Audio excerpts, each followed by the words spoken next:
Welcome to Ask Gwen, everyone. Today with me, I have Lissa. I have had the privilege of working with some of Lissa's clients over the past couple months. And so I thought it would be fun to have Lissa herself on the podcast. Lissa's also an author. Not only does she do publicity work, but Lissa's a author. So without further ado, I'm going to let Miss Lissa take it away.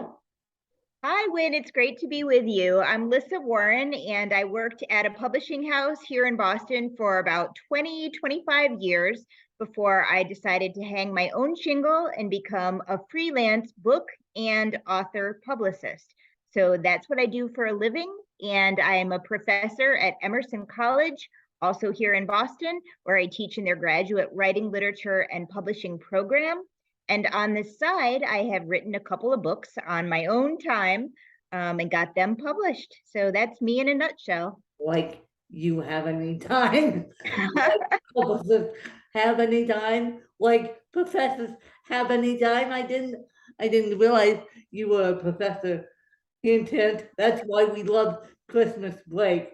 For those of you Exactly. that don't know, I was teaching for 13 years in total before I moved to Phoenix, Arizona. So, teacher after my own heart, I will always follow the teachers and follow the publicists and follow the authors, but mainly the teachers. But that's why we love Christmas break because Yeah. it gives us time. It really does re-energize one, doesn't it? I'm so glad to have just this month off in between semesters. I teach Yeah, let's. Lovely, right? I teach a couple of nights a week, and in the past 2 or 3 years, one of those nights has been on campus, and one of those nights has been via Zoom for students who have various health issues that make it unsafe for them to attend school on campus because of COVID. And a few of them are international students, and they weren't able to get to the US because of rules regarding COVID. Yeah, So exactly. I was glad to be able to have that option for myself and my own safety, but also for my students. But I do don a mask and go to an actual classroom one night a week Yep. and feel pretty safe. Although I did get COVID last semester and got right on Paxlovid and kicked it pretty quick, thank goodness. But boy, it is really nice right now with COVID rates spiking again here in New England to be safe and sound at home for a few more weeks. Well, COVID rates, I think, are spiking everywhere, including here in Arizona. So safe and sounded, shall we? Um, but I wanted to talk to you about your publicist work and then talk to you about your own uh, work and what made you decide to go into publicity in the first place and then become a freelance publicist to transfer over. Sure. I started as an English major undergraduate and always wanted to have my life involving books in some way, shape, or form. And I double minored in American literature and creative writing. And I always thought that I would be either teaching or working in publishing. And when I was in college, I went to Miami University in Oxford, Ohio. When I was in college, my parents moved up to the Boston area. And I'm an only child. I wanted to be close to them when I graduated. So I moved up to Boston with, zero job prospects. But I knew that there were at least some publishing companies in the Boston area. And I thought, well, I'll give it a try. I'll see what I can do. And I wasn't really qualified for anything at that point. So I got an unpaid internship at a very small but very prestigious literary press called David R. Godine Publisher. It's still alive and kicking here in Boston all these years later. But I started as an unpaid editorial and publicity intern. They combined the two internship positions because they were such a small company that they didn't really have a need for more bodies in their small offices.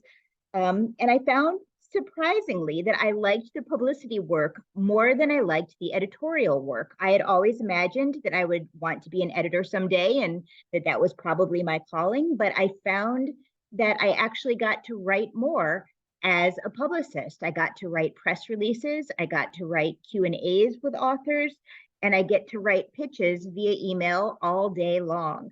And it's a very interactive job too. I find editing, which I've done a little bit of too, I find it to be a very solitary kind of life. And that didn't suit me since I'm a pretty outgoing person, but publicity, you are talking and communicating with other people all day long. Yes, So I just fell in love with it. yes, you are. That's why I fell in love with my second career, which I'm slowly getting a degree in, is journalism. And I fell in love with journalism, and I read, for those of you that haven't figured out now, my main focus is in raising awareness on disabilities, and not only cerebral palsy, but all the other disabilities under the sun. And so teaching, even though we love it, even though I love it being retired, teaching can be a very demanding job, whereas raising awareness on disabilities, it's a very interesting job. Some people get it, others do not, but most of the time they do.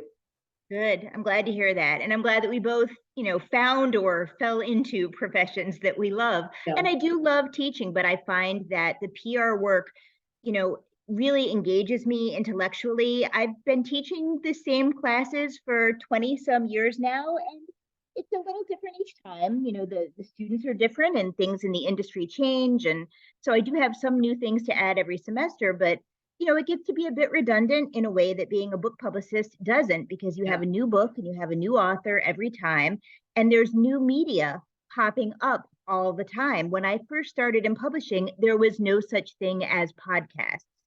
So now that is a whole other vein of opportunity for me and my authors, and that tickles me to no end. Exactly. There was no such thing as podcast. There was the local news stations, and that was about it. Yeah, you're right. That in the local newspaper, and now a lot of those don't even have book review editors. Has changed. A lot has changed. Now there's YouTube, there's podcasts, there's people doing word trained journalists, news podcasts. I mean, there's so many ways to consume media that it's not even funny. That's very true. And it's a little tricky to keep up with it, but it's a fun challenge. And you had asked me, yes. you had asked me as well, what made me venture out as a freelancer. And I didn't want to not acknowledge that question. It wasn't my choice entirely. I got laid off after about 25 years, which wasn't about me. It was one of those gigantic corporate layoffs that happen when a big company buys another pretty good sized company, and there are all kinds of redundancies. And usually the person who had the job with the company that bought the other company gets to keep that job. And that was indeed the case. It's not to say I didn't see it coming, but you still never quite see it coming until, you're sitting there face to face with someone who's talking about your severance package.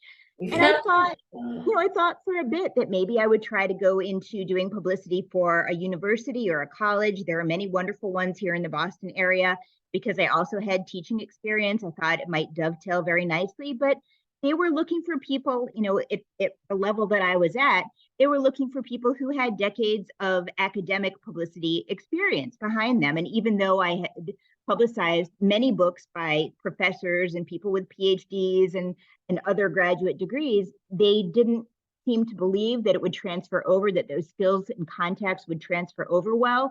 They would have. But when I found it hard to convince them, I thought, well, why am I trying so hard to convince someone else that I'm qualified? I know I'm qualified. I'm just going to hang my own shingle and start my own company. And so I launched Lissa Warren PR And that was about 4 years ago. I'm coming right up on my 4-year anniversary, and it's been wonderful. I don't know that I ever would have done it if I hadn't gotten, kind of forced to, but I'm grateful for it. It worked out well. It really did. And it's so funny because I lost my job due to COVID, like thousands of Americans did. And then I decided to move states due to unforeseen circumstances. I lost both my parents, one in 2010 and the other one in 2009. And living in Aspen, Colorado just wasn't working for me. So I went on a hunt to find a new place to live. Well, basically Arizona found me, but basically my job followed me down to Arizona. So That's wonderful.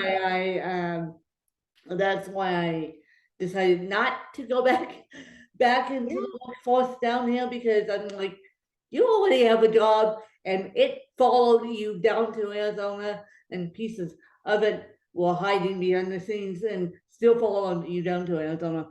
So I'm happy to live doing what I'm doing. But what is the most challenging being a PR publicist? What is the most challenging and makes you think some things, I don't want to do this anymore. I want to I am thankfully, it's a very valid question. I am thankfully not at the I don't want to do this anymore stage of things yet, but a lot of people in this business do burn out, many of them rather quickly. I think it's because your results are so easily judged. You tally up the number, and your clients tally up the number of interviews and reviews that you get, and events at bookstores that you're able to secure for them. Your results are very visible, and there's no obscuring when you're not generating the kind of results that you want for them and that they want for themselves. And I never promise results because it's never entirely up to me. You know how it is with members of the media. You can't force them to cover anything. All you can do is try to match what you have with what you think they need for their show and their publication, and make a good pitch, and cross your fingers. But at the same rate, I do like a challenge, and I do like that my results are quantifiable for myself, so that I'm able to kind of know when things are going well and know when I need to sort of double down and work a little harder on stuff. So I'd say that that's the most challenging thing about the job, that it's obvious when you're not delivering. And that's hard, because as an author myself, I know that awful feeling of not getting as much press for your book as you would like. And I don't want other authors to feel that. So I always want to knock it out of the park for them. And a lot of times I'm able to, and sometimes I'm not. And sometimes I can figure out why. Sometimes it's the book, or that whatever the topic of the book is, it's not in the zeitgeist, and nothing I can do makes people think that it is of the moment and necessary to cover. But there are also times where it's a total head scratcher when I really can't figure out why I'm not getting the kind of traction that I thought I would be able to get for the book. So it's hard when that happens, but I still love the job, even after all these years. I really do. And what's the best part of being a publicist? I think it's that I keep learning. And I think a lot of that is because I'm working with books and authors. I've worked on books about theoretical physics. I've worked on books about environmental laws and compliance. I've worked on glorious, gorgeous novels that are set in Paris, or set on a farm in Maine, or set in Iowa on a baseball field. It varies so much. It's such rich terrain every time. I don't take on books that I don't find interesting. And I also love working with almost all of the authors. I mean, there are some wonderful people out there who write books and are so appreciative of opportunities to talk about their books on air and get their books covered in newspapers and magazines and websites. And so I make friendships, I make good relationships with a lot of my clients, and I love that. I'm around interesting people all the time, and I'm just a retail brat, granddaughter of a prison guard. Like, I don't have any fantastic pedigree in that way, but I somehow managed to find myself in a world where I'm talking with people who have PhDs and MDs and, and really interesting stuff. So I love that about it. Yeah, and I hesitate to ask this question, but as you and I talked about over the phone, what is one lesson coming from a publicist that people should know before they hop on any podcast, including my own? Yeah, what is one? Sure. I always tell them, know the show. Every author, every person doing an interview, even if they're not an author, they should listen to the show. One, because it's courteous to do that, and you can be a better interview just from listening to it. But two, you need to get a feel for even just sort of the logistics, the basics. Is it going to be one continuous conversation? Are there going to be commercial breaks in between? Are they going to expect you to read from your book on air? If so, you need to have a passage picked out and you need to have a copy of the book in front of you. So listen to the show. If it's television, watch the show. If you're being interviewed by a newspaper or magazine reporter, read a few of their articles. I mean, God bless Google. It's all a fingertip away. Yes, yes, I knew you were going to say that. And probably, thank you for the hint. Probably I should read and watch the person who's going to be interviewing me about something on Arizona. I've done this twice. This will be my second time on Arizona PBS. Twice I've been interviewed. And so that's a great tip for me. Probably I should watch the interviewer's style so I know what to expect. And I didn't realize that you were going to say that, but it's true. Listen. Makes a difference. Yeah, it does make a difference. Listen to whoever podcast you're going to be on, whoever you're going to be interviewed by makes a difference. So you know how they react towards people and what their body language is like if you're lucky enough to do it in person. But and I find that amazing that so many people go, well, I didn't have time to listen to your podcast. I'm like, sure you did. Sure, yep, you did just a little bit, just even 10 minutes will help a lot. Minutes. That's all we request is 10 minutes of Ask Win. You don't have to listen to the whole thing, but 10 minutes of Ask Win would be perfectly fine. So that you know the gist of it. And it's a fair ask, as they say. Fair ask. Fair ask. And now let's answer this question. What made you want to write books of your own? I guess just wanting to be on the other side of it to see how it feels. I wrote my first book. It's called The Savvy Author's Guide to Book Publicity because I was getting the same questions from a lot of different authors, and I wanted to have a chance to explain the publishing and publicity process to them. I'm big into author education, but I found that my job just didn't have enough hours in the day for me to take the time to really explain to them what to expect along the journey and how to be helpful in the book publicity process. And so I wrote that book hoping that my authors and other authors out there would find it to be a good resource. And that book was actually what led me to my teaching gig at Emerson College. One of the professors there read the book and asked me if I wanted to create a course based on it. And, that was 20 years ago. The rest is history, as they say. So that one was very much related to what I do for a living, related to my publicity job. The other book I wrote, The Good Luck Cat, which is subtitled How a Cat Saved a Family and a Family Saved a Cat, is actually a memoir. It is about my family and about a purebred cat that we had, a Korat from Thailand, who at the age of 14 developed a heart condition, and we were told that she needed a human pacemaker in order to survive because they do not make pacemakers for cats.